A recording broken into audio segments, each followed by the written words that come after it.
So since everyone was able at this point to get their chart, we're going to go ahead and get started. First of all, welcome. Thank you so much for those of you who are coming back. Welcome back.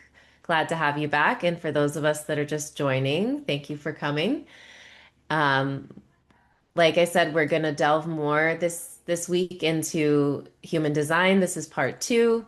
So talking all about deconditioning and nervous system repair. And we are coming to you from Reconnect Nonprofit, and specifically the initiative with Reconnect Ancestry Fund that brings holistic health and wellness to underserved communities of color, especially. And a little bit about Reconnect Nonprofit. Most of you are familiar, but it's a global love movement, and the guiding principles are laughter, oneness, and love, started by Cliff Divine after the Bataclan attacks in Paris. He completed an entire 50-state peace journey, spreading peace and unity and just documenting real human connection and real human stories about how we can create peace. And through that journey, many of them gave the answer of love, and he ended up evolving the movement into a love movement, which is Reconnect. And we're really basing this principle on the fact that real healing happens together, and preferably in person. I know sometimes it's challenging to connect in person, and sometimes we're on Zoom, uh, to access and get online learning.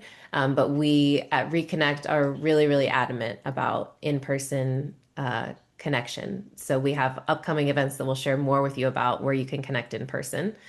Um, and the movement was featured across all 50 states on major news platforms, honored at the Academy Awards and the United Nations. And we have an upcoming docuseries that is in pre-production. So we're really excited about that. Just a few community agreements, reminders.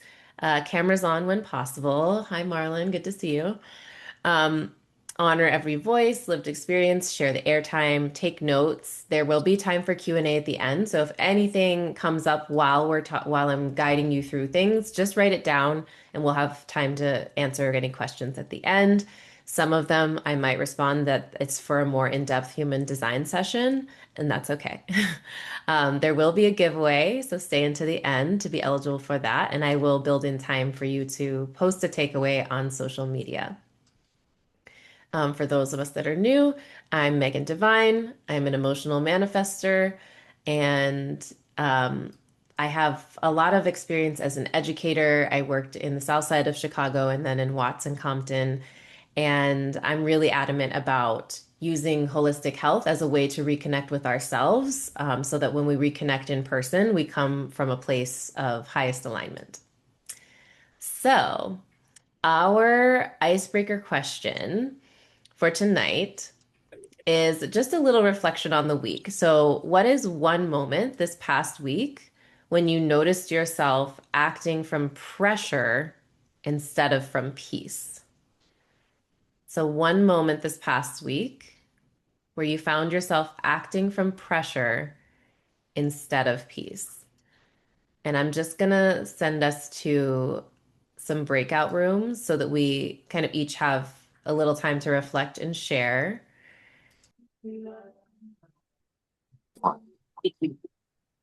Oh, we're back. My bad, Cliff. Oh no. My bad. A classic. Okay. Let's just have let's hear a couple voices. Oh, Um, I did not finish at all. It okay. was, it No, was still no worries. Um, but who feels called to share just something that they noticed from this week where they were acting from pressure instead of peace? Who would like to go? um, I guess I can go real quick. I guess I can go Okay. real quick. This is what me and Cliff were talking about. Like for me, it's like a hard question to pinpoint because what I was saying is, I feel like it's kind of like been like a theme throughout this week. It's like energy was and emotions was kind of like heavy, even like in me. And I take care of my pops too. So like sometimes like he may be frustrated on a certain situation, and then I'll feel that, and then I'll want to respond a certain way, just like him. But especially since the conversation we had last week, I had to remember a couple times that these aren't these are probably not my emotions that I'm feeling in this moment, and this may not even be how I really feel. So I respond how Marlon usually responds. You know what I'm saying? So like Mm. even when I'm out, like let's say in a store or whatever, it seems like emotions are kind of high, but I have to ask myself, is this me, or is it just something I'm feeling in this moment? You know what I'm saying? So it's kind of like take a step back from, like pull Marlon out of the equation. It's like, okay, I'm still me. Kind of Mm. situation. Yeah. Yeah, that's great. Well, thank you for sharing. I know that can be tough to have that objectivity, especially with all of your open centers as a reflector, um, because you have to do that with every energy center, right? Is this mine is a question for every energy center with you. So that's a tough one. Bianca, what about you? So I was reflecting that when I first heard that question, it immediately came to work. I work like two jobs. So I'm a full-time speech therapist, and I also have a passion project where I put on cheerleading competitions. And I felt this week the pressure because the competition is coming closer, and I'm taking on multiple roles versus like delegating or asking for help just Mm, because like I just need to get this done. It needs to get done now. Um so yeah, trying to figure out the balance and all of that. mm, yes, that is huge. And do you know your energy type, Bianca? I just pulled this up, manifester. Oh, okay. Nice. Me too. Yeah. Yeah, that we definitely need to learn how to delegate. So I'll go more into that when we look at the centers, especially that pressure that you sensed about, oh, I need to get this done now type of thing. That comes from a particular center. So, thank you for those of you who shared. And speaking of the energy types, just for some review, um, who can remind us what what are manifestors here to do? Like, what is their role energetically? They're Tisha? here to inform. Okay, that's how they move through and do what they're supposed to do. Good. So the way that they do what they're supposed to do, which is initiating, right? Initiating is their role. And the way that they do that smoothly is by first informing before they act, before they take action. What about the generators? What is the role of the generator? Who remembers that? Degenerate, They, degenerate. gen- they generate, yes. They are they have a battery, and They do. their role is to be the workforce. Yeah, Sama. so yes, so they are supposed to use that battery to build, to create, right? But only if it's something that lights them up, right? So they're not just here to be everybody's workhorses that we just dump all the things on that we don't want to do. It's that it has to light them up. Now, the great combination is I don't want to do it, and a generator is lit up by it, and they do want to do it, and then we're good. And then we can delegate to that generator, and they're like, oh, yes, spreadsheets and all of that, that lights me up. Perfect. Okay. Then you can delegate, and it's correct. Okay, what about the projectors? What is the role of projectors? What are they here to do? A guide. Yes, to guide others. And they see systems and others very deeply, and that's why they are able to guide others. And of course, that doesn't mean, they're experts in everything. The goal of a projector is to find what fascinates them, become an expert in that, and then become the ultimate guide in that area. And reflectors, what is the role of reflectors? Who remembers that? To reflect.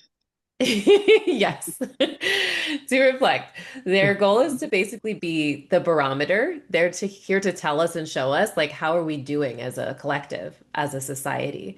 And different reflectors, it's going to look different.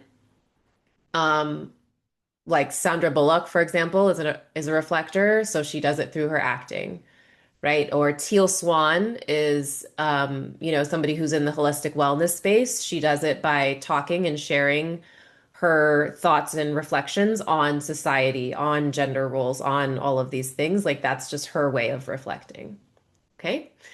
All right, so now we need to have our charts handy. Make sure you have visible your body graph so that you can see all of the centers that you have open versus closed or defined versus undefined. And we are going to dive in, starting with the bottom. Started from the bottom, now we're here. We're going to start with the root center at the very bottom, starting with the root of things. So raise your hand if you have a defined root center, meaning it's colored in. Okay, I see Felicia, I see Cliff, I see Tisha. Okay. Okay, so defined. So then everyone else we have it undefined. Is that correct? Yes. So I have undefined. If it's white or empty, it's undefined. Okay. So if you have a defined root, root is all about stress, pressure, survival, energy, and momentum. So if you have a defined root, that means that you will consistently have the internal pressure and drive. Um, and you generate your own stress rhythm and you're designed to work in pulses. Sometimes that can show up as, if you have a defined root, you might be somebody who is able to like kind of put something off and then when the deadline's about to come around, you're like, all right, I'm going to work in this pulse and I'm going to get it all done and then it's going to be done. Um, and it also means that you're somebody who can actually operate pretty well under stress or under pressure because you have that definition and that consistency. When you are in the embodiment or the light side of the defined root, that means that you have steady resilience, and you use the pressure as like a healthy source of fuel, right? So it doesn't mean like, oh, I'm waiting, I have 3 weeks of work to do and I'm now waiting until the very end and now I'm staying up and pulling an all-nighter and now I'm totally unhealthy and my energy is off, right? Like that's the shadow form of it, right? The embodiment would be I'm just steadily using that pressure as I go to get the things done that I need to get done. Um, and so, like I said, the shadow is if there's like some kind of chronic urgency or rushing, or if you burn out your adrenals because that's where the root is located, that can lead to, some health issues there. The undefined root, for the rest of us, I also have an undefined root. This is a center that, when open, you can actually amplify the stress from others and the environment around you. So you may actually feel stress and pressure that is not yours. And Bianca, earlier when you were talking about this pressure, right, to get things done, that's exactly what I experience with an undefined root. Oftentimes, I'll feel like, oh, it must get done now. I have this like pressure, this urgency, like I can't sleep at night until this, and this are done, or I can't enjoy blank until X, Y, and Z are done, right? Like this is the undefined root in its in its essence. When we are embodying the undefined root, we have a calm presence and this freedom from urgency. But in the shadow, it lends itself to anxiety or this constant rushing to relieve pressure. And understand when we say embodiment and shadow, right? Like we all go through the spectrum of the embodiment and the shadow. It's never like an all or nothing, or everyone's like 100% of the time one or the other. Like we all go through, phases along this spectrum. So, some practices to help with clearing the root center um, is somatic movement. So if you come to the Reconnect in-person events, Cliff is great at leading people through somatic movement. Um, Shaking, he does drumming that's really great for activating the root center, and that can help to just like release and discharge the stress in your body. Um, Slow exhale breathing, so exhaling longer than you inhale. And then just this conscious awareness practice of this urgency is not mine. There is no rush, right? So, kind of similar to what Marlon was talking about of having this objectivity of like, actually, let me separate myself from this. This is not mine. This does not belong to me. Okay, so that's the root center. And as I go through, I'll talk about whether or not each center is an authority center, so that you can kind of understand your authority, whichever one you might have. The next one up is the sacral center. So here in the center, this square, this is the life force energy center, the work energy, sexual and creative energy. This is the one that all generators and manifesting generators have defined. Um, and when it is defined, right, that's when you have access to that sustainable life force energy. Key there, when engaged in correct work, right? Because if you're engaged in something that does not light you up and is not correct, your sacral will literally pull away the energy and not provide you with the support to get it done.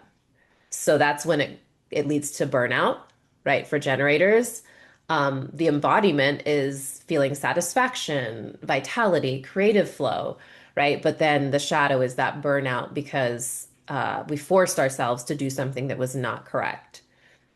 The undefined sacral, so manifestors, projectors, and reflectors, if you have an undefined sacral, that means that our life force energy or work energy is inconsistent, right? So we are not designed for continuous output. And that's the big reason that we, like I was telling Bianca, have to delegate, right? And Cliff has felt that very, very much as well, right? Needing to delegate of like, okay, these are tasks that my energy is not best spent doing, and I need to give this to someone else, because we don't have that consistent energy. And so the embodiment of the undefined sacral, right, is the wisdom about how to use energy and no shame or guilt about rest. That is huge for the undefined sacral, right? So many times, you know, in our society, whether it's from our parents, again, that conditioning, right? That voice of like, oh, it's lazy if you sleep until this time, or like, you must get up by this time in order to be successful. Billionaires get up at this time, you know, like all of that thing, those kinds of things. Um, they're really just conditioning. And the ultimate thing is that we have to listen to our bodies, right? When we need the rest, we have to take the rest. And being wise about what we commit ourselves to in the first place is also a good rule that's going to help you to not, you know, need what some might consider excess or excessive rest if you are using your energy wisely in the first place. Um, so again, the shadow is overworking or trying to keep up with others, right? Thinking, oh, well, this person works 80 hours a week, like I should be doing that too, right? That's not how we're all designed. And then just some clearing practices. This one's good for sound release because the sacral is actually this guttural sound that comes from like deep in the gut. So things like sighing, humming, vocalizing, obviously stopping work before exhaustion hits. And then if you are a generator, asking yourself or having somebody else ask you yes or no questions to feel your body response, can actually be really helpful. So Tisha and Felicia, right? Like if you are struggling with something, if you have like a friend or somebody who can just ask you simple yes or no questions or this or that questions, that's how you can really re-engage your sacral response. It is an authority center. So if you're a sacral and that's your authority center, your gut response as a yes can be emitted as a sound, like we said. So it might be uh-huh or mm-hmm, which is also the reconnect sound. It's a yes. Or if it's a no, you'll feel a contraction, right? So you actually pull away and it might be like a or a mm-mm. And it is a physical and immediate reaction if you have that sacral. So again, having that body awareness is key. The next one is the spleen center. Okay, so this is all about intuition, safety, instinct, immune system, and what is healthy for us. If you have a defined spleen, that means you have consistent instinctive awareness. Your body knows in the moment what is safe or correct. I'm going to tell you right now, all animals are splenic, right? So cats, dogs, horses, etc., they all operate from the spleen. So they are all operating constantly from, is this safe, right? Is this healthy? That's how animals have the instinct of they already know the tsunami is coming, like, you know, hours and hours before the humans because their spleen is giving them that splenic hit to like get to safety. The embodiment of the defined spleen is calm instinct, grounded presence, and the shadow is holding on to things past their time out of fear. Holding on to things past their time out of fear. Okay, so that's a shadow of the spleen. Sometimes that can look like addiction, right? Doesn't have to necessarily be to a substance. Sometimes it can show up as an addiction to like a particular thing or person, but that would be the shadow side.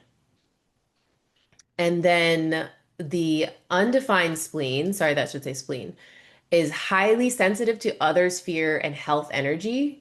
So for me, example, as an undefined spleen, I sometimes take on the fears of others, right? And then I feel them as if they're my own, even if they seem irrational and they're not coming from me. That's something that I have to be aware of and really separate myself to know, like, okay, is this a fear that is actually genuine of mine, or is somebody else is giving me this fear?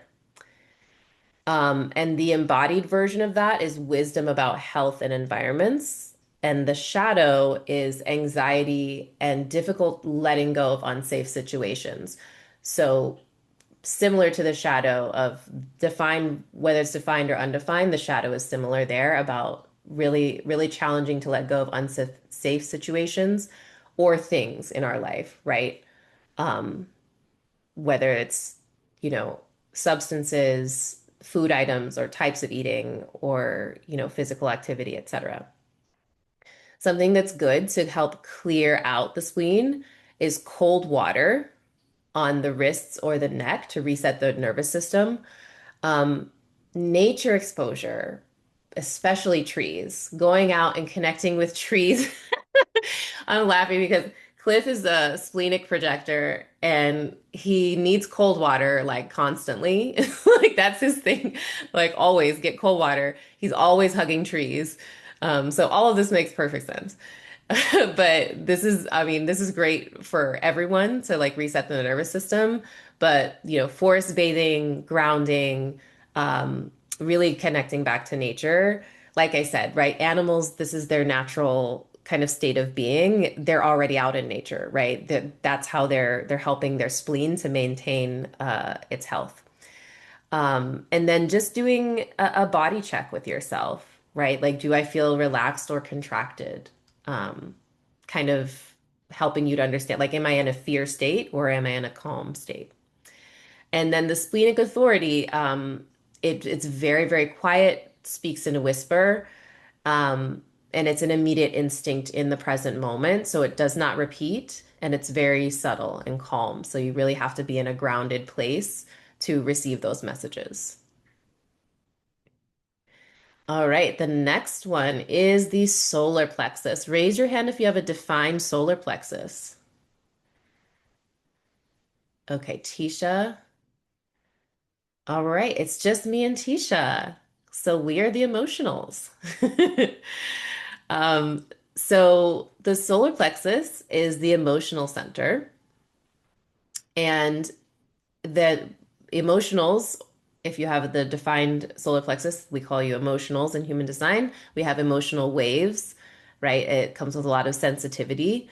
And this consistent emotional wave that we have as a defined solar plexus, it means that we don't necessarily have clarity in the moment, right? It's something that we have to gain over time. Because the wave can have like kind of these peaks and troughs. So it can have like a really intense high where you're like, wow, everything is great. Or it can have a really intense low where you kind of have like blue colored glasses on for everything. So really getting to a place of neutrality is key.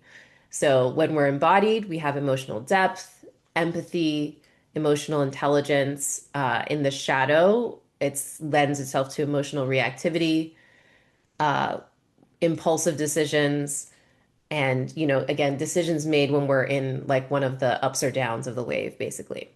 If you have it undefined, which looks like everybody else is undefined, we call folks with it undefined non-emotional. Doesn't mean you don't have emotions. Um, Again, it just means that you have the center open. And so therefore you're able to actually absorb the emotions of others. Um, in the embodiment of the undefined solar plexus, there's emotional wisdom and neutrality. Like the state of a non-emotional is supposed to just basically be like cool, calm, and collected in general, right? The shadow is that avoiding the truth to avoid conflict. Sometimes there might be a tendency of feeling like, oh, this is going to lead to some kind of, intense reaction. So I'm just going to like not touch it. I'm going to avoid that. I'm going to not talk to the person about it because like I don't want to. I see Marlon nodding. So it's like, I don't want to get into the mess, like that kind of tends to be a thing with the non emotionals. And then could also lead to emotional reactivity, right? If you absorb somebody's emotion that again is not yours, but you identify as if it is yours, you can then sometimes amplify it and send it back to that person like times 10. So can also be a very intense emotional. It looks like, this person's having like an almost an overreaction, but really it's that they're taking in and amplifying somebody else's emotions. Some great clearing practices for the solar plexus, allowing emotional waves without acting immediately. So really just being okay, like sitting with the emotional wave. If you have friends or family who are emotionals, because I know that a lot of us are non-emotional. If you have friends or family who are emotionals, allowing them to sit with their wave without like forcing them to respond or forcing them to make a decision or, pressuring them in that way, also very helpful. um, Crying or emotional release without suppression. It's beautiful. I know Tisha knows what I'm talking about. Like sometimes I'll just be like, you know what? I just really want to like watch a movie and cry right now. And it's great for me to do that, right? Because first of all, better out than in, right? But it's literally like I'm removing blockages when I do that. I'm processing and relieving blockages from my solar plexus by allowing that emotional energy out, right?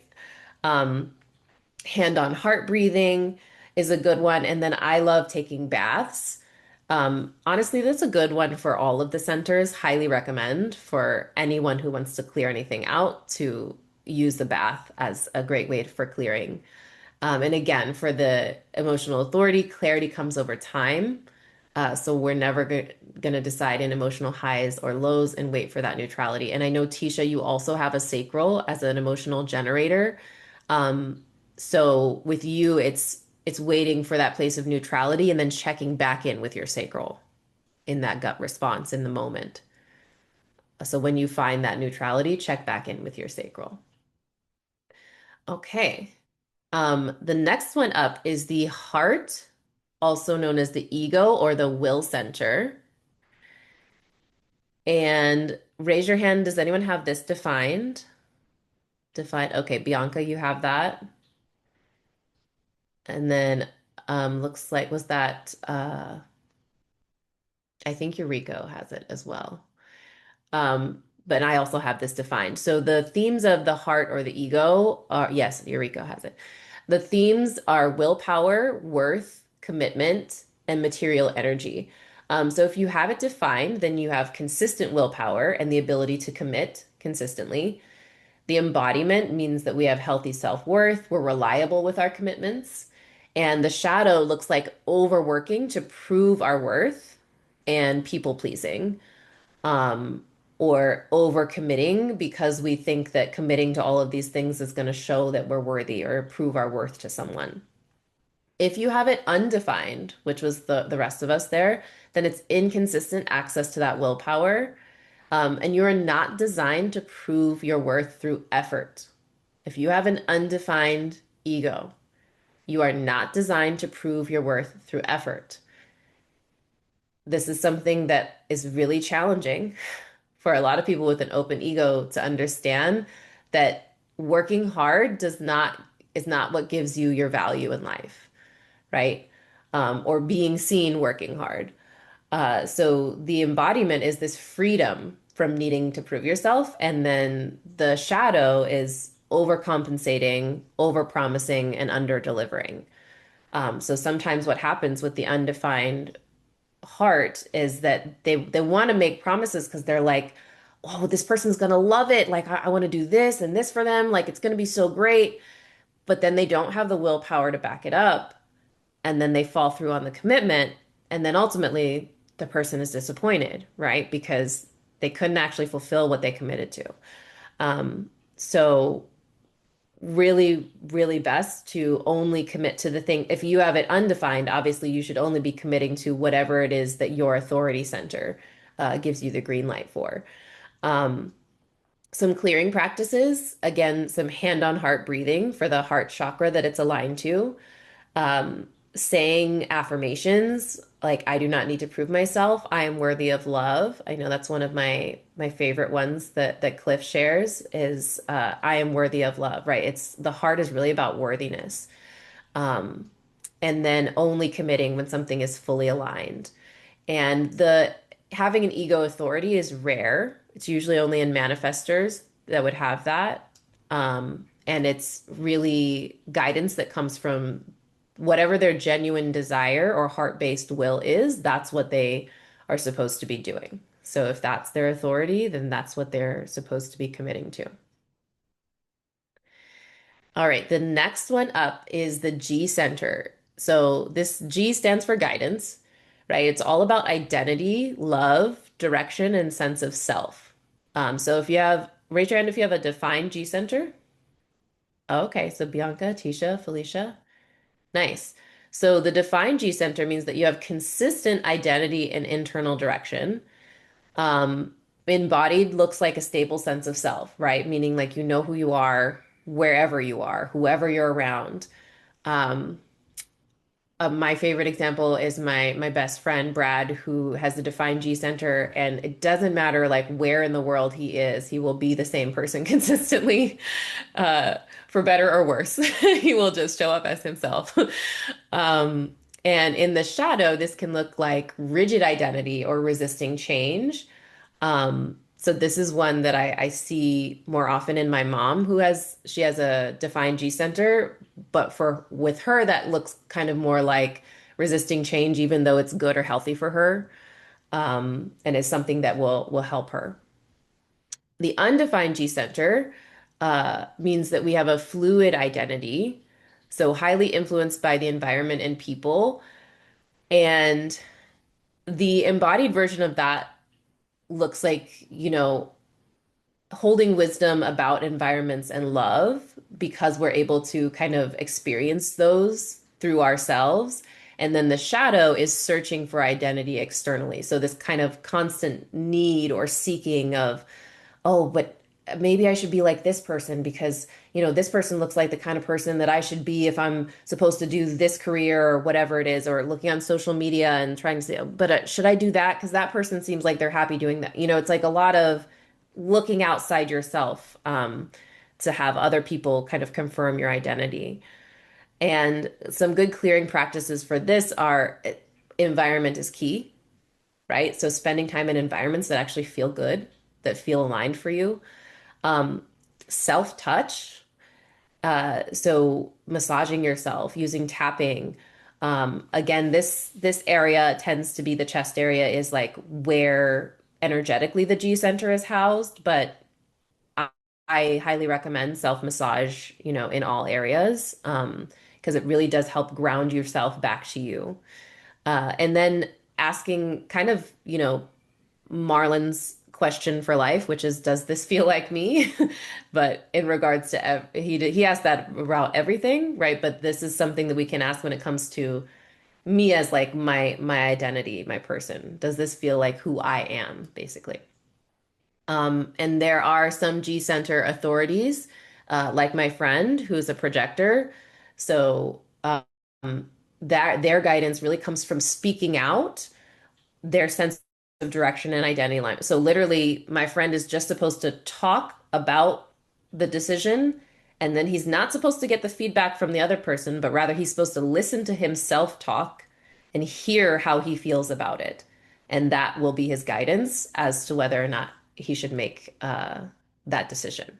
So that's the G Center as an authority center. All right, the next one up is the throat center. Raise your hand if you have a defined throat. Okay, Felicia, and then obviously Bianca and Eureka. So I say obviously Bianca and Eureka because if you're a manifester, you have a motorized throat. So we're all going to have that defined, and then some non-manifestors also have a defined throat as well. So it's all about expression, communication, and manifestation, the throat. And if it is defined, that means you have a consistent voice and expression, right? Again, regardless of where you are or who you're around, you can have that consistent communication and style. And in the embodied form, that looks like having clear expression. And then the shadow, that looks like talking to control or force outcomes. And that one is kind of tricky. And, luckily I have a projector nearby that's always going to point out to me when I'm doing that kind of thing. But it's something that it can it can take a minute especially as a manifester because our voice and the things that we speak into existence have such weight and such power. And sometimes it can feel almost unfair, right? That like someone with an undefined throat might be able to say something. And then if we say the exact same thing, like it has a different weight to it. It's very interesting. Like the energy is different. Um, and I see Bianca nodding. Bianca, have you experienced that Yeah, I have often.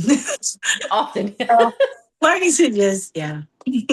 Yeah. So there's an intensity, right, to the defined throat.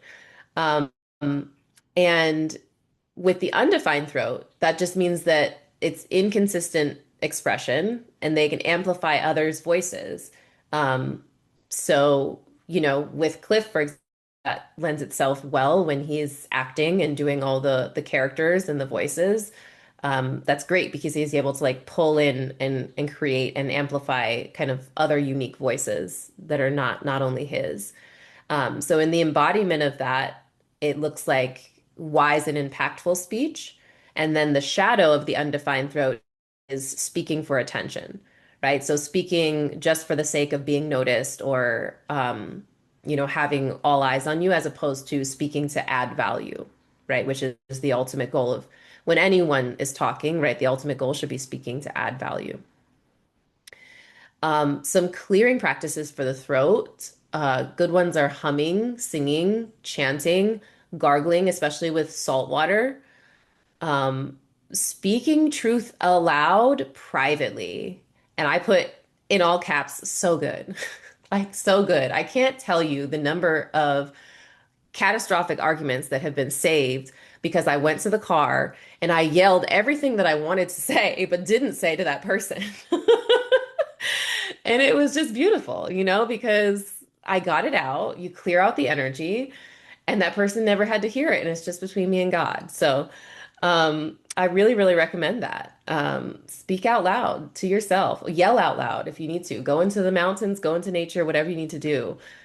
Just speak your truth. And even if it's skewed by your emotions in that moment, and it's not, the quote unquote objective truth, like it doesn't matter. That energy needs to clear out, needs to get out. Pausing before speaking. That's a great one for everyone, right? Whether it's defined or undefined, just really giving yourself that moment of intention of is what I'm about to say really going to add value? And is this person ready to hear it? Right? Is this person in a place to receive this?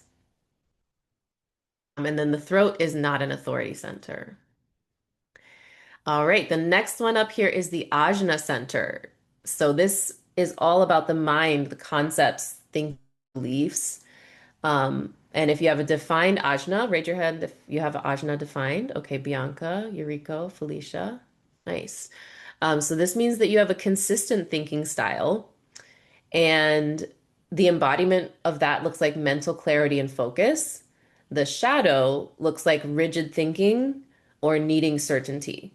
Um, this one I can definitely relate to seeing in my mom who has a defined ajna. Again, a lot of times she has kind of like a rigid thinking style where, even if like multiple people are presenting her with facts and logic about like something, she'll just be like, nope, this is my thinking and this is how it's going to stay.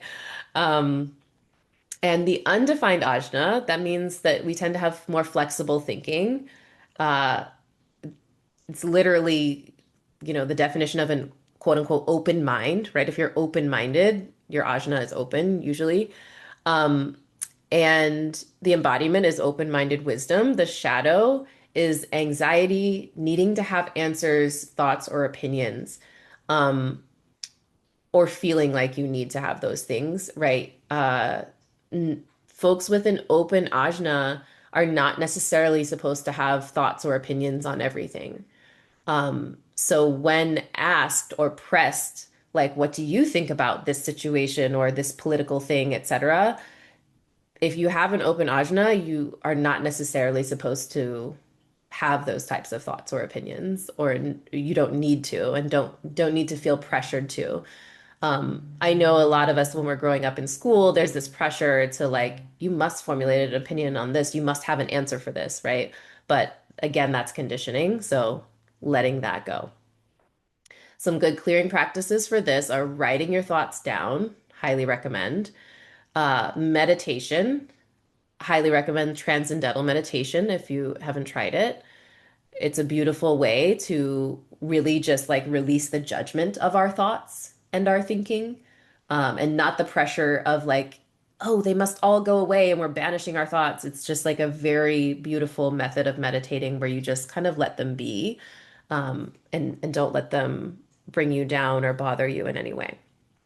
And then also practicing Kabbalistic certainty. So we'll talk more about that next week. But it's not the kind of certainty that we normally think of where it's like, oh, I know because this is the way I want it to go. This is how it's going to be. So stay tuned for more on that next week. And then the only people who have the ajna as an authority center are mental projectors. And that guidance comes through talking and hearing themselves in correct environments specifically. So the mental projector is really, they're very, very close to the reflector in the sense that they're really just like absorbing and reflecting a lot of their environment and then using that as a guide as to like what is actually aligned for them. So it's one of the more rare authority types. All right, and then the final center at the top is the head or the crown center. So if you'll notice, right, we talked about the root center at the bottom being a pressure center. The other pressure center is the crown. So they're both pressure centers. So both the top and the bottom act as a source of pressure. And the crown center specifically is about inspiration, questions, and mental pressure. So raise your hand if you have a defined head or crown. Okay, Bianca. Okay. Um, so it looks like Bianca's the only one. So defined head or crown means consistent inspiration, right? You have it consistently from within yourself. And the embodiment of that looks like creative inspiration at play. The shadow is mental pressure overload, right? Because again, it's a pressure center. So when it's in the shadow, it can lead to some kind of overloading there. The rest of us who have the undefined head, we can actually amplify others' questions and inspirations and receive inspiration from the outside world, right? So whatever's around us, and This is where it gets into like, you know, telepathy soon being a thing. If you have an open crown center, you're more likely to actually be able to intuit and read the thoughts that are passing through or the ideas that are passing through from the other energies in the space. So, for example, if Tisha and I are together, Tisha might be thinking something, and then with my open head or crown, I might say something, and Tisha's like, "Oh my gosh, I was just about to say that." And I'm sure we've all had that happen to us before, right? Usually that is because the open crown is actually like receiving the thought energy that's around us and then speaking it out. And the embodiment here looks like wisdom about ideas, right? Or wisdom about, inspiration, utilizing inspiration. And then the shadow is mental overwhelm, overthinking, over questioning. Um, so again, it can, because it's open, right? And because we can hear the thought energy around us, if we're in an environment where there's like maybe a lot of negative thinking or a lot of, intense thoughts happening around us, then we would pick up on that and potentially take that on as our own. So again, highly recommend meditation, limiting information intake, limiting information intake. Do not doom scroll on social media if you want to chill out your head or crown center. Please. Time and silence. So powerful. Again, nature, optimal, right? But doesn't have to be. Sometimes it might be a closet if that's the space that you have. Insulate yourself and get that silence because it really does help quiet down this like mental overthinking and pressure. And then the crown is not an authority center. I see you, Eureka. It's okay if you need to go somewhere to charge your phone. It's all good. There will be a recording, so you'll be able to catch it if you miss this. All right. So that is the final center on the body graph. Now, what I would love to do is have us discuss which center did you recognize yourself in the most today, and how have you experienced its shadow or conditioning in your real life? So, which center did you recognize yourself in the most today, and how have you experienced its shadow or conditioning in your real life? And I'm going to send us to breakouts. Hi, Tisha. Hi. I just lost you, Rico. I know, I saw that. How did it go though? Good. His was the heart. Mine is the and I didn't take a picture of it. It's the solar plexus. Mm-hmm. Because the solar plexus is the one where the emotional waves and finding the neutrality to make the decision. Yeah, that, Mm-hmm. yes, that somewhat. Megan, do you mind sending another request to join the main room to Bianca? She Oh. hit cancel, and I think the window is hard to find now. Oh, okay, yeah. It'll actually automatically send her back in like 4 seconds. So Okay. she should be good.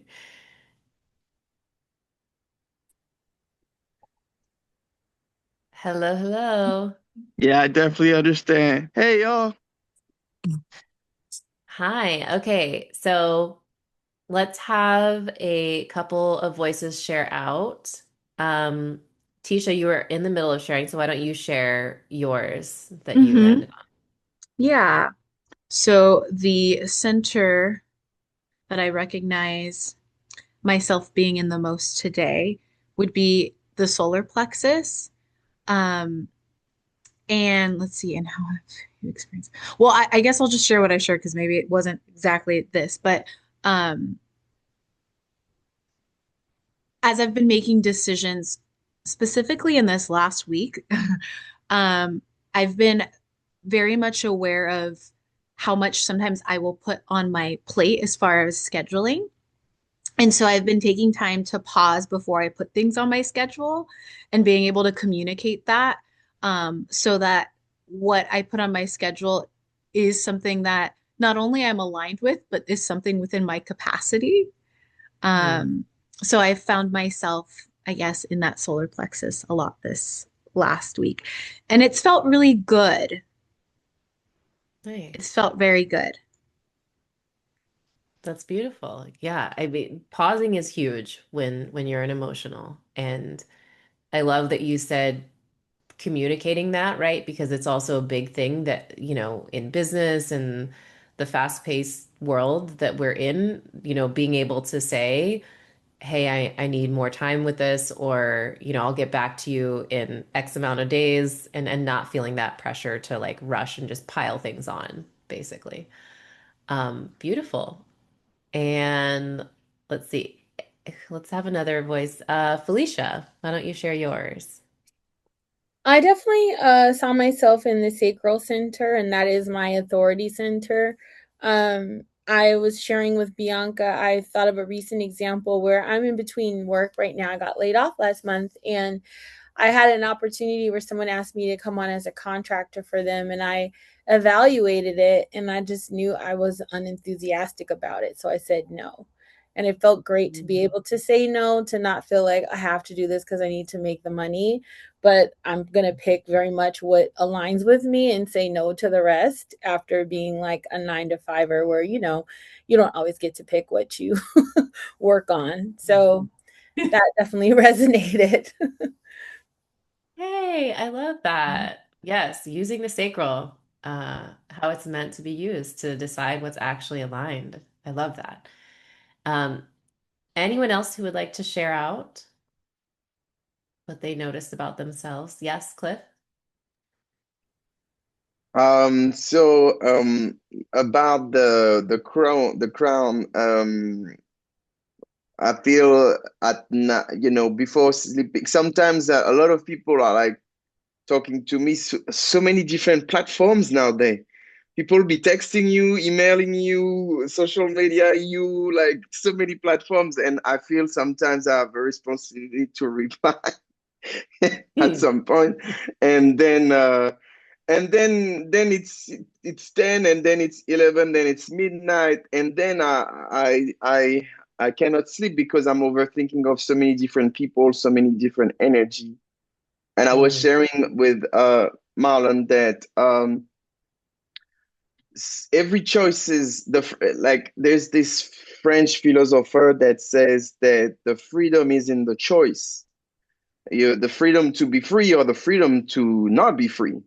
And so every choices we make, for example, mean, oh, okay, it's okay, just one night like that, but then it impacts my next morning. And so, especially people like Marlon and I would we have not a lot of defined centers, and then we also don't have the sacral. So, like some choices Mhm. that we have made many months before or a year before might affect our reality now. So the deconditioning is basically rewiring. Okay, what choices I've made in order to please people, or versus for my inner peace or inner love. Mm. Yeah, That that's was a very, short answer for a projector. yes. Thank you, projector. Which is Um, why I don't make promises anymore. that's it. Yeah, don't make any promises. Um, so the other real piece that I'll point out what he said there was that, the not having a sacral and the concept of, oh, I need to respond, right? If you have a sacral, you are built to respond. And that means in all ways, in every way, whether it's texting or emailing, etc. Now, of course, you want to respond to what lights you up, but when you don't have a sacral, this concept of even like having to respond to a text message or an email can sometimes feel like one of the biggest deals in the world and like a huge amount of energy. Even if it's a positive text, like somebody that I love could text me something positive, and just the energy thinking about, and now I have to respond to that person. It's like, oh my gosh, like, like it can be really intense. And it the conditioning is, and that means I'm bad, and that means I'm cold and I'm not a good friend because I don't respond right away, or I don't respond, with this length of message, whatever it is. And so that's definitely something to be aware of if you don't have the sacral. And I know specifically as manifestors, Bianca, I don't know if you can relate to this, but I, when I know what I want to do, I hate being asked questions. Do you know what I mean, Bianca? I agree. I agree. Yeah.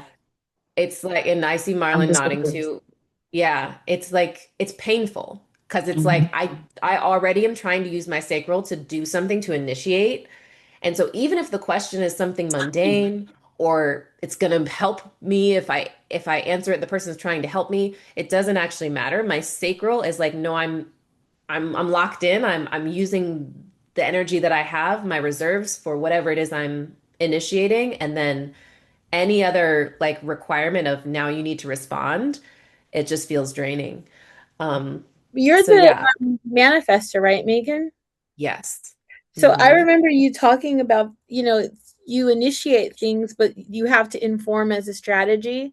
And it seems Hmm. kind of like a balance because I get it. When you know what you want to do, why do I have to slow down to tell others? But for the sake of the collective, you have to kind of do that so everybody can come with you. And so it becomes like Exactly. this difference between your nature and what it takes to grow with everyone. So it's interesting. Exactly. Mhm. Yeah. Beautifully said.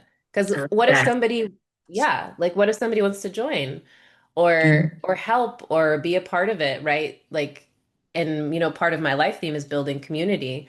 Um, so it's that definitely informing. Now, the frustration that I'm referencing specifically is when I've already informed this is what I'm doing, and then somebody comes and is still like, but what about this and this and this? And I'm like, I'm not dealing with that. I told you what I'm doing.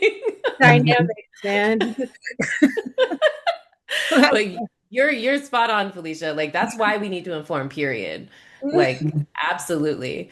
Um, yeah, the frustration can be sometimes when we feel like we informed and then the person is still just like, hey, hey. Too Um, many questions. One yeah, too yeah, many. exactly. Okay, speaking of questions, if anybody has any questions on the centers or anything we went over, I whether it's have this, another comment. So I was yeah. noticing this sort of contrast between like a pull and a push. So Mm, sacral was talking about, you're built to respond and you sort of answer from your gut. And I mm, notice how my open center is my crown. And I definitely have a tendency to overthink.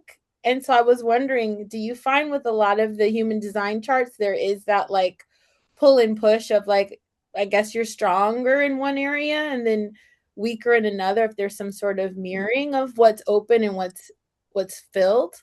I don't know. It was just kind of like one of those things. And I might be acting from my crown right now, asking a lot of questions. No, no, no. It's all good. This is the part to ask all the questions. And if I'm understanding your question correctly, it's you want to know, like when I look at someone's chart, for example, and I see their openness and versus their definition, does it pretty emphatically correlate? Is that yeah. Um, it's pretty spot on for the most part, I would say. And it's funny because I was doing a human design workshop for one of our good friends, and there were two people in the workshop that sat next to each other, and they all had every single center defined. And I had never seen this before in my life as a practitioner. And there were two of them in the same day, in the same place, sitting next to each other. And what I've noticed is when I encounter, people with that much definition, is that they pretty much operate like very independently and as if they kind of like don't need something else. Do you know what I mean? Like they don't need necessarily like me to tell them anything or they don't need like I had another person that had almost all centers defined and then she was just like I am my own guru, like I don't need this basically. And I was like, okay, cool. But it's the denseness of the energy that when you have a defined center, it can create instead of what we call conditioning can create what we call blockages, right? So that it doesn't allow the energy to like flow through. But yes, to answer your question, when somebody has something open, like I can pretty easily tell and pinpoint on their chart, like, okay, like your overthinking is coming from your crown, or with me, like my, irrational fears is coming from my open spleen. Like it's usually a pretty direct correlation from my experience. Yeah, good question. Do we have any other questions about the centers or anything else that we covered? Um, I guess I can go. Now, I don't really remember all the center's descriptions, but maybe you can help me with that, Megan, as I talk. I feel like okay, the one where you feel like you don't really necessarily need to have an opinion on everything, because like Mm-hmm. often I'm pretty neutral about a lot of things. So it's like I was telling Cliff, so, like say if somebody asks me, what do you think about this situation or this person? I'm like, well, they're a person. It's Yeah, a thing, exactly. I'm like, I'm trying to figure out me right now, but Right. so I guess they got to Yeah. do the same thing. You know what I'm saying? Hmm. That's it. Um, Yeah. and another thing is the scrolling thing, because I was watching a video today. Also, something told me not to watch this video, but I was after that I was feeling all like different emotions, like emotions coming up, like sadness and guilt. Guilt of like not always being somewhere or in a particular person's life at various times. And like this is the video, Marlon. This ain't you. This is the video. You know what I'm saying? Yeah. Yeah, but It's that's the doom real. scrolling part. So Uh-huh. Yeah, that's the crown. yeah, it's the crown. So for me, it's basically picking up emotions and thoughts of others. And uh what's the other one I named? Oh yeah, yeah. Shoot, not always needing to have an opinion on something Yeah, is that's the usually what ajna. I feel Uh-huh. to. Yeah, gosh. Yeah. That's the kind of, and it's perfectly fine. Like, I know that Twitter, or now they call it X, like was a thing and everybody felt like they needed to have an opinion on something, but it's just not the case. Like we don't all need to have an opinion on something. And sometimes like when people ask me like, what do you think about so and so? I'm like, I don't. I just don't. Like I don't think about them or that thing or what, and I'm not designed to. And that's fine. I think we need to nor podcast. Yeah. My bad. Yes. Yeah. Not everybody needs to have a podcast. And I bet you if we do their charts, there's a ton of them with open ajnas thinking that they need to, and they don't. Um, but yeah, so it's again that deconditioning of giving ourselves the permission not to, and not to feel that pressure. All right. I love that. And yes, thank you, Marlon. Any other questions before we move into the reflection? Yes, Cliff.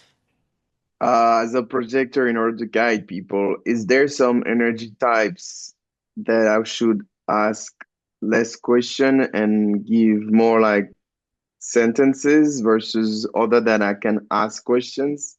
And are those questions needs to be yes or no questions or elaborated like questions? Mm, good question about questions. So, manifestors are typically the most highly offended by questions in general. Um, I would say that for generators, definitely, if and when possible, make it a yes or no question. If they're an emotional generator, give them more time to respond. Um, if you are asking any emotional, a yes or no question, just understand that it might not be answered in that moment. And regarding, yeah, regarding manifestors, we actually also love to be informed versus having questions. So, for example, you know, like earlier when you were talking about like the framing of the shot and everything. Instead of asking me to do something or asking a question, it could just be, hey, last time I noticed this was how the shot looked, and then go from there. Do you know what I mean? Like if you give you're informing me of something that I might not have been aware of, and then I can choose to act from there. It's like, oh, well, that doesn't look good. I don't like that, so I'm going to adjust. Um, and yeah, I would say manifestors respond best to informing. So I really like love to be informed of the things that are going to impact whatever it is that I'm doing. Um, and then I inform in return. And then as a projector, honestly, always good to ask someone if they're in a place to receive whatever it is that you want to give them, even if it's more questions. So you can ask them, like, hey, are you in a place can I ask you something right now? And if they say, no, I'm not in a place for that right now, then, ask them a different time, I would say. Um, but yeah, when in doubt with manifestors, inform versus asking questions. Generators try to form it as a yes or no or this or that question. And then any emotional, just be prepared to wait,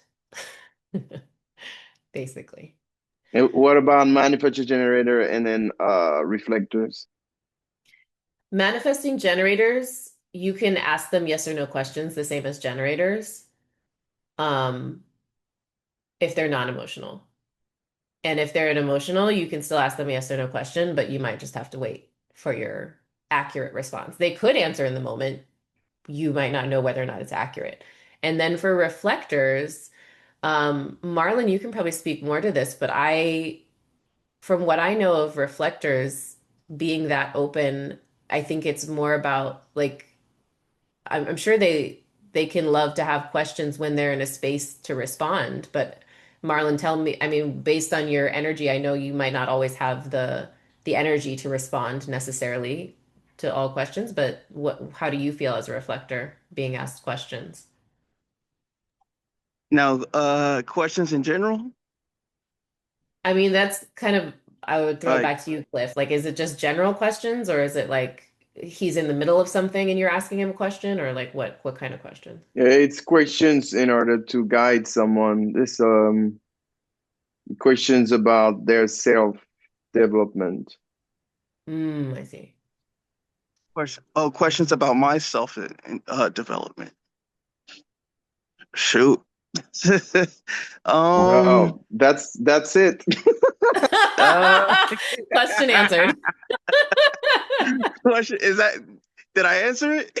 It might, I mean, reflectors also need time in general, I would say, for all of their decisions. So it might be the kind of thing where maybe you give Marlon like a list of questions for him to contemplate throughout the length of a month, and then That helps. That definitely helps. he'll get back to you with his answers in his time, I think that can be because it's tough. It's tough.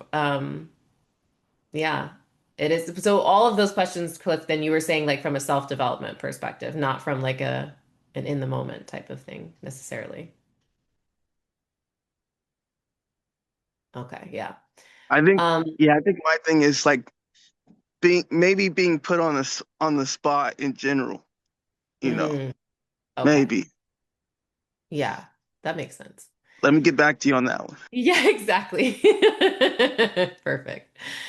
Okay. Thank you so much for all the great questions. We're going to go into just for this week, the goal of the reflection is to really focus on um, what center you recognize most strongly in yourself.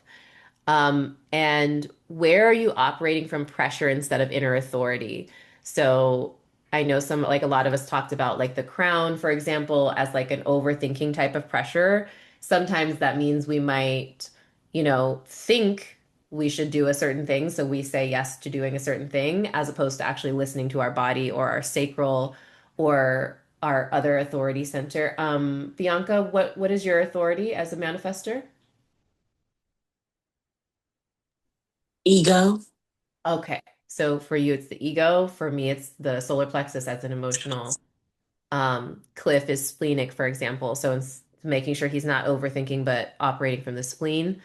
Um, and then what conditioning are you now aware of that you're aware that was never truly yours? What shifts in your body simply by bringing awareness to it? So honestly, awareness is one of the biggest shift creators or transformers that we can use in life. Just bringing awareness and some integration practice for this week. Pause before acting, before responding, before speaking. Listen to your body. Notice when you're absorbing the energy of others or those around you, and return to your inner authority. Okay, so that's the goal of our upcoming week. And then for next week, I'm very excited. We're going to be diving into Kabbalah.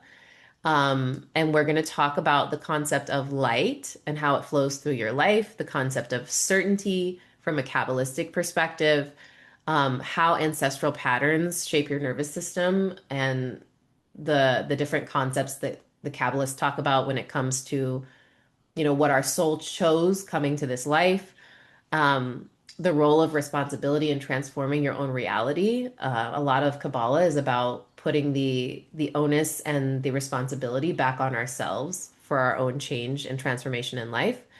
And then just different tools to interrupt our inherited patterns. So very much looking forward to that next Thursday. Hope to see you all there. And now I'm going to give us some time to just post one takeaway or reflection for our social media giveaway portion. So this week, the prize is a human design energy type t-shirt. So you can see I'm wearing one version of it. Cliff is also wearing the projector, one version of it.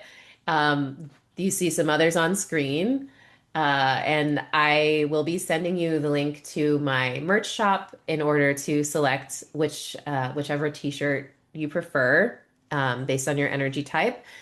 And yeah, so I'm very excited. We're gonna give you some time now to just post one takeaway or insight from today's session on your Instagram story, and then just make sure you tag Reconnectivism and Reconnect Healing Menu, and then just type in the chat when you're finished. And I will, oops, let me put that, make sure that's back on the screen. Okay, so I'm going to give you some time now, and then we will bring it back in a few minutes. Yay! What did I win? You won an energy type t-shirt. Let's go. Yes. So you're going to be rocking your manifester energy type t-shirt. Yeah. Okay. Hell yeah. All right, let's go ahead and get into Eureka is the winner. Um, we are also having an event this Sunday, March 1st at Dockweiler Beach. We hope that you will all be there. And if you have anyone who would like to join, please invite them. And then I'm just going to give it to Cliff now to lead us in our grounding, reconnection, and our closing.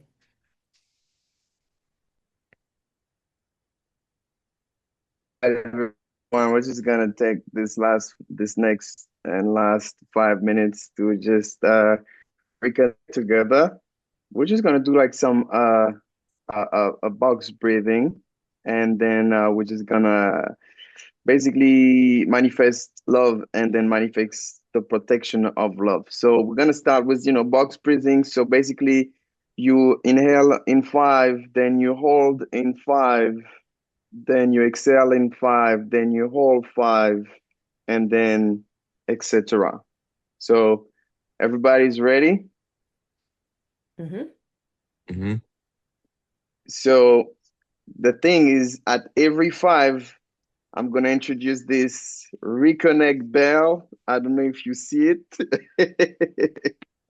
And can you all hear the bell? Uh, can you all hear the bell? No, I hear you it like might faintly. you might have the noise cancellation on. Oh, okay. Oh All right, yeah, so probably. we'll do that another time. So let's do 5 rounds of 5 box breathing. So like inhale in five, 1, 2, 3, 4, 5. Hold 1, 2, 3, 4, 5. Exhale 1, 2, 3, 4, 5. Hold 1, 2, 3, 4, 5.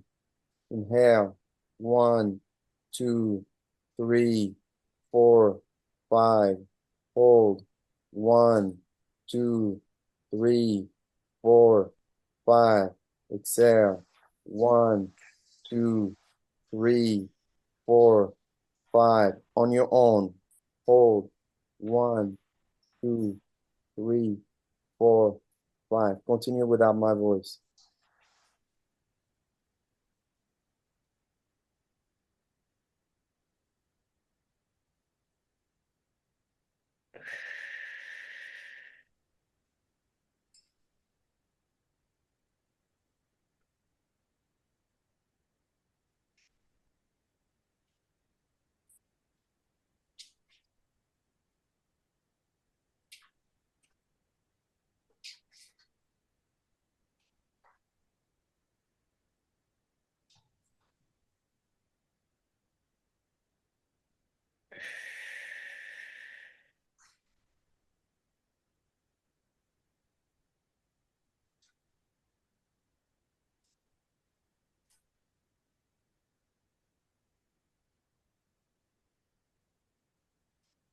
All right, last round, and we come back.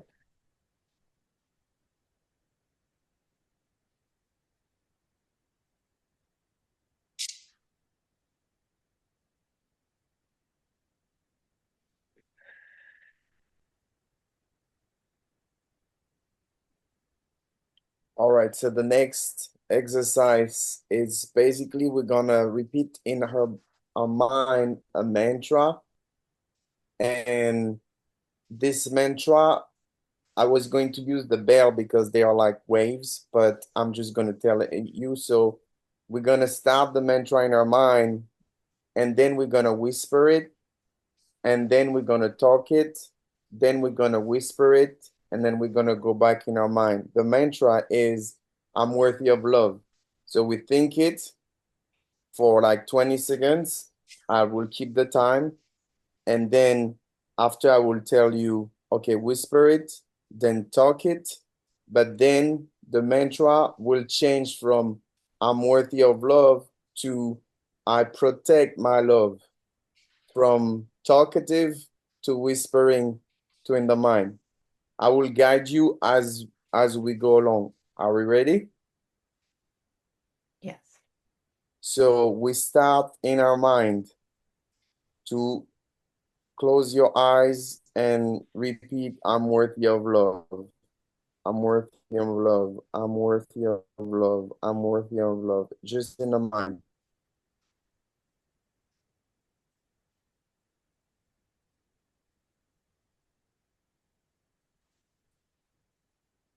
Now we whisper it.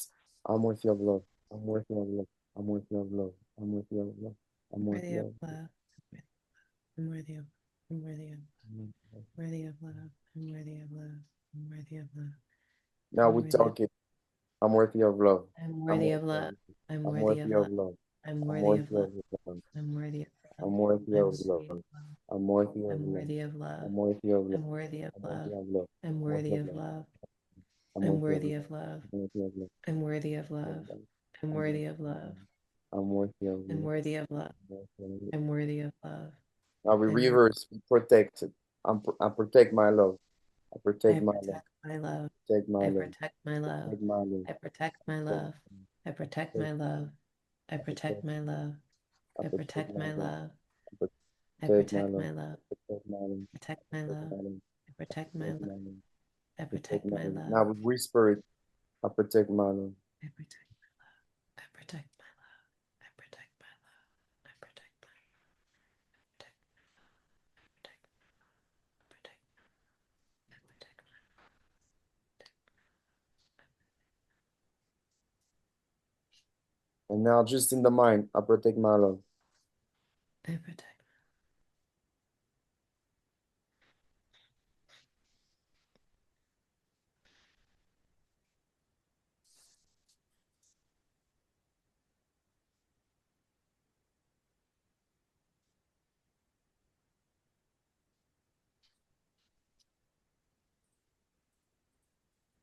All right, this concludes the 2 minutes. The reason we do the worthy of love and protect my love is the concept of alignment with the closed center and an open center, and then in life we can have all the love that we want to heal or to love one another, but we need to also be very careful of protecting our love to not be in a endless cycle of having to heal ourselves with love. So that's what was more important. And just before everybody go, like anybody felt something with the box breathing with the 555 or with affirmations, any feelings to share?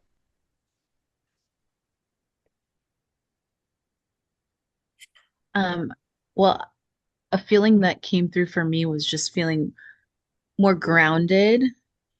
Um, and the protecting my love, it took a while for me to actually feel grounded with that in particular. Mm. Mm, It felt like a boundary I was a little afraid to actually set. So it took a while for it to like feel grounded. Um, but yeah. yeah, thank you for sharing. Anything, your go, Megan? Yeah. Um, this kind of with the whole question about what's one thing we've done this week out of fear or pressure. Was it fear or was it pressure? Or was it both? Well, pressure, which fear can be a form Yeah. of pressure. Yeah. Yeah. Um, so I guess I've just been realizing, how living up to people's expectations has a lot of pressure that goes along with it, especially at a certain point socioeconomically. But that doesn't necessarily mean that we have to follow through on those expectations, because what is defined as whatever it is dependent on the energy that we bring with it. That's, Mm, I think, what I was realizing. nice. Mm, yeah, I feel you. Megan, do you have anything? Yeah, it was really great to have that moment because it's so funny, like as an emotional, even when I get asked questions during the Q&A, I don't necessarily have the full clarity that I would love to have in that moment because I'm an emotional. So I think like taking this grounded moment helped me to even have a different perspective and better answers and responses to some of the questions that I was already asked, which is why I love that French phrase that you said you hadn't heard of, but it's l'esprit d'escalier, staircase wit, where it's like you think of in their context, it's like you think of a comeback when like the argument has already passed. But in this case, it was like I thought of some beautiful answers, but like the questions had passed. Um, so I feel Mm. like that's kind of like an emotional thing in general, but that's why I love returning to like being grounded and clearing that out. And to go back to your question about asking questions, it's really the key for you is if if they invited you to like do the questioning or the life guidance, then it's kind of like free reign, right? Like if somebody sits down with you because they know you're an expert in something in particular, and then they're like, all right, Cliff, like guide me. If your method is using questions, then regardless of their energy type, like yes, with generators, it's cool to have the yes or no, but at that point, they've kind of given you that freedom to ask kind of what you will, if that makes sense. You know what I mean? Yeah, yeah, that makes sense. That makes sense because so many times I see systems and people, and I'm like, oh, I can help that system to be great, but if they're not ready for me to tell them how to improve the system or ask me Yeah. questions, Yeah. then it go from one ear and then to the next ear, you Right. know, and then it's gone. Yeah. So they just, if they ask you, if they're like, Cliff, give me your whole guidance in whatever it is, then you ask away, ask all the questions. Yeah. Yeah, it's interesting also sometimes in society be rewarded thousands of dollars for guidance, and then when you give free guidance to people who did not welcome it, it's they don't understand what you are giving is paid in other sectors, but what you're Yeah. giving on that sectors, like on that Hmm. domain, it's you know what I'm saying. I think your Yeah. Rico, you can relate because For I think sure. Yeah. you know what I'm saying. It's like we're gonna give guidance to people if they're not ready to even understanding the value of what we're giving. But it's so, but yeah, it's just yeah, like are they ready? It's really like waiting on people to be ready or finding people who are ready. You know. Yeah. I've been Yeah. learning a lot from you, Cliff, about service exchanges. And Yeah. I think it's a very anti-capitalist way of moving, and I like it a lot. And it requires a lot of navigating other means of providing value to each other. Yeah. Yeah. And it's powerful because nowadays, especially with social media, um, there's I think when you were talking, Eureka, I was for some reason I was hearing the voice of social media, like the voice that social media push everybody to have a certain expectations of us to be, you know. Uh, Yeah. people on social media, videos on social media, the sponsoring, the people who organize social media. It's a huge, it's probably the biggest force right now in term of pushing people for the bad or sometimes the good, you know. And so Hmm. yeah, we gotta stay vigilant. That's why the protection is a big part. It's a big part, and it's really connected to the whole philosophy of martial arts. It's a huge Yeah. part because I wanted to join the military, but I'm not in the business of hurting people. Right. Or killing people. I'm in the business of like healing and protecting people from having to heal more, you know. And I think martial arts is all about that. I mean, most martial art artists are about the best fight is to not fight, you know. For real. Yeah. That question bothered me a lot. How can you fight for peace? I mean, some people, like in Naruto, one of the villains, he creates pain in order to create peace. And I think that's that's the thing. But I think that even more powerful is using martial arts as a way to stay like literally connected to provide a decent amount of tension or force that keeps things engaged rather than just like always being a gap, because when that gap hits then the impact increases the pain. But if there's enough gentleness, which you can only experience through having the right amount of pressure but also the right amount of distance, then that's like a warm feeling rather than like a too hot or a too cold feeling. Mm. Yeah, it's interesting this thing. And then now you see the gesture as Right, right. because Yeah. here it's like we 50-50, you know, and here you become one, you know. It's like wrestling, you know, versus boxing, you know. Yeah, yeah, Boxing yeah. and wrestling, you use Yeah. the energy of the other, and this Yeah, is yeah. a form, and then a piece is, but then it can still have a certain form of impact, but it's hard to have an impact when you are in the other person. So there's this Right, thing right. going on. So That's The true. That's dance. very true.